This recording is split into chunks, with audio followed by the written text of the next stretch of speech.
Hi, this is David with EV World News, where we talk about electric vehicles, green energy, and the stock markets. Today, I got a few topics for us. First off, we're going to talk a little bit about solar. So, researchers say solar is getting so good that people could start quitting the electric grid. Half of homes in Europe could have already gotten all the energy they needed from rooftop solar panels back in 2020.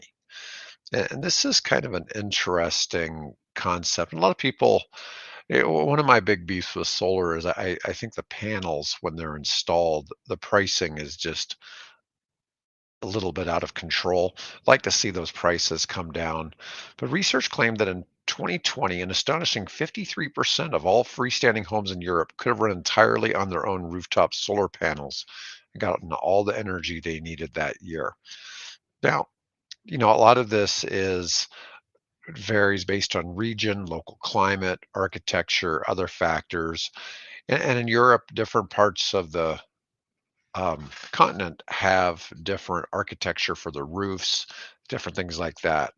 Sun-soaked Mediterranean countries like Malta and Cyprus beat out the economic solar potential of northern nations like Finland and Norway. Now, I live in a sort of northern climate living in Nebraska, and we have solar and it's quite adequate, but it's not that common where I'm at.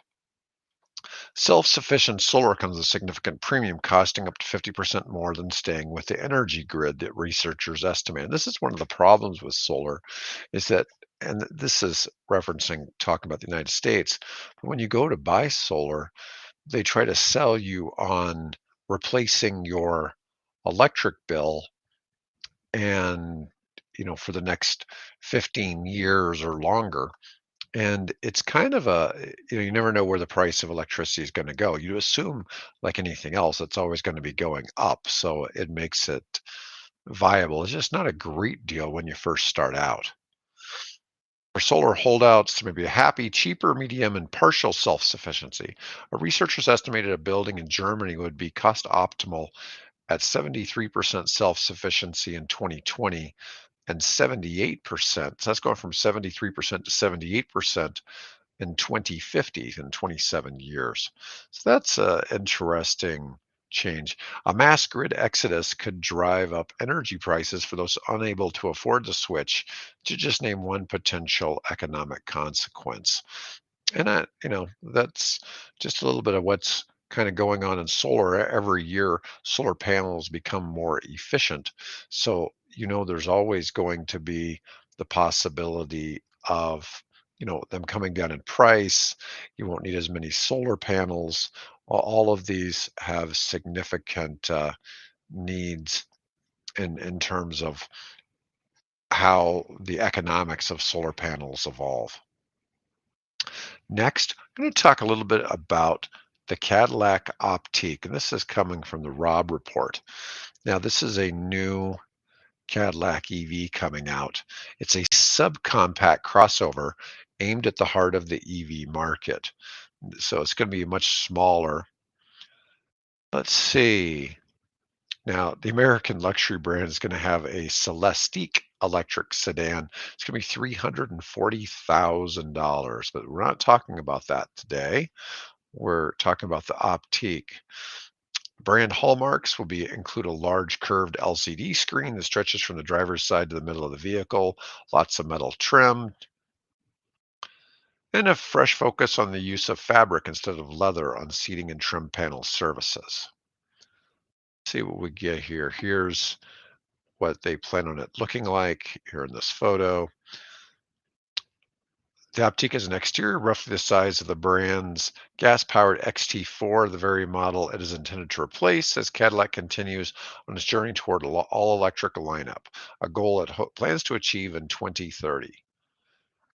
The packaging advantages of EVs, which lack bulky, intrusive components like a transmission, exhaust system, or gas tank, have more interior room than the compact gas-powered XT5, one step up in size in the automaker's lineup.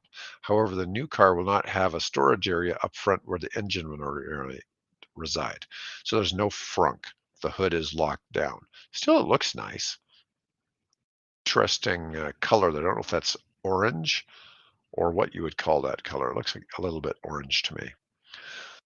Anticipated range should be at least 300 miles, the base target for our EVs.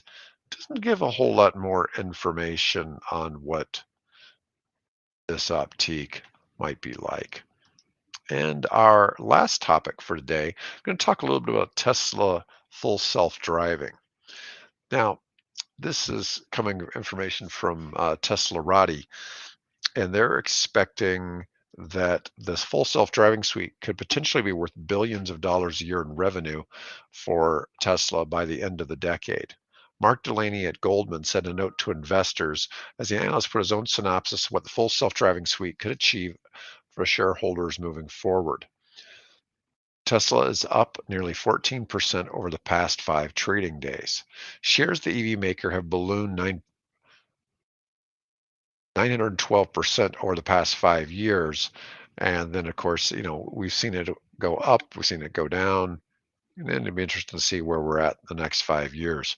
Scaling EV sales through new projects, including the mass market $25,000 car that they're going to start building in Germany, then eventually to make it over here, the licensing of full self-driving, and the revenue that will come from car buyers that opt to add the suite to the purchase of their Tesla are all factors in this potential growth. Tesla is already eyeing up its next Gigafactory location. There are several highly attractive candidates. So one of the things is Tesla plans on selling their full self-driving technology to other auto manufacturers as well. One of the hopes that Musk has is that eventually full self-driving will allow people to not need as many safety features on the cars, which could greatly reduce the price of the cars. Yeah, Tesla's full self-driving is making waves in recent years, though not yet fully autonomous. It aims to eventually enable Tesla vehicles to drive themselves without human intervention. Tesla's full self-driving software has improved significantly thanks to Tesla's neural network training approach.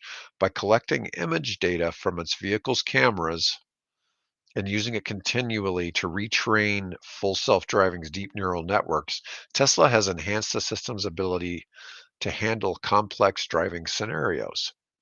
While full self-driving is still considered a level 2 system today, requiring supervision from a human driver, Tesla hopes to achieve full autonomy level 4 or 5 capability in the coming years. In a recent presentation, CEO Elon Musk stated that he expects Tesla to reach level 3 autonomous capability in 2023, followed by levels 4 and 5 later in the decade. The road to full autonomy still faces many challenges from regulatory approval to solving corner cases, but Tesla remains bullish on its long-term potential.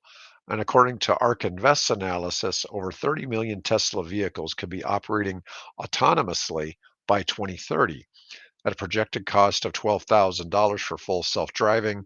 That's over $360 billion in potential incremental revenue for Tesla. Other experts also see autonomous driving as a major growth vector. For example, Loop Ventures forecasts that autonomous ride hailing revenue could reach $2 trillion by 2030.